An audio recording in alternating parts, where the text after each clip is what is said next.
नागपुर में मीडिया से बातचीत के दौरान भाजपा विधायक डॉक्टर आशीष देशमुख ने विपक्ष पर निशाना साधते हुए तीखी प्रतिक्रिया दी है। देशमुख ने दावा किया कि शरद पवार और उद्धव ठाकरे गुट के कई सांसद महायुति में शामिल होने के इच्छुक है। वही विधान परिषद चुनाव को लेकर उन्होंने भाजपा उम्मीदवार डॉक्टर राजू पोद्दार की भारी जीत का भरोसा भी दिया है। बेगाने शादी में अब्दुल्ला दिवाना यांनी जी इच्छा व्यक्त केली आहे आणि महाराष्ट्राच्या संदर्भामध्ये बोलत असताना शरद पवारांचा पक्ष हा काँग्रेसमध्ये विलीन झाला पाहिजे। नक्कीच बेगाने शादी में अब्दुल्ला दिवाना यांची परिस्थिती समजू शकतो आणि त्या निमित्ताने शरद पवारांचा पक्ष काँग्रेसमध्ये विलीन करून शरद पवारांना राज्यसभेचं विरोधी पक्षनेते करायचं, उद्धव ठाकरेंची शिवसेना काँग्रेसमध्ये विलीन करून उद्धव ठाकरेंना महाराष्ट्राचा काँग्रेसचा प्रदेशाध्यक्ष करायचं, हीच का इच्छा नक्कीच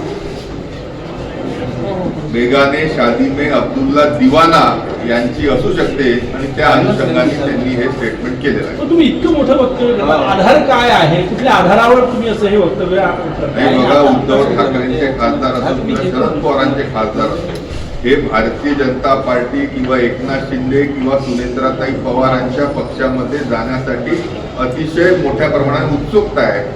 मरता क्या ना करता यापेक्षा या सर्वांना काँग्रेसमध्ये पाठवावं आणि त्या निमित्ताने पवारांना विरोधी पक्षनेतेपद राष्ट्रवादीचे ज्याचे ते स्वतः सदस्य आहेत आणि सोबतच उद्धव ठाकरेंना काँग्रेसचं महाराष्ट्राचं प्रदेशाध्यक्ष मिळून घ्यायचं, हाच त्याच्या मागचा उद्देश आहे। विधान परिषदेच्या निवडणूक आहे, सुनील केदार एक हाती त्या ठिकाणी किल्ला त्यांच्या ताब्यात लढवत आहे आणि तुम्ही आणि डॉक्टर साहेब दोन्ही सुनील केदारांचे विरोधी मानले जातात। ही निवडणूक जिंकण्यासाठी तुमची ताकद कशी आहे त्यांच्या विरोधात?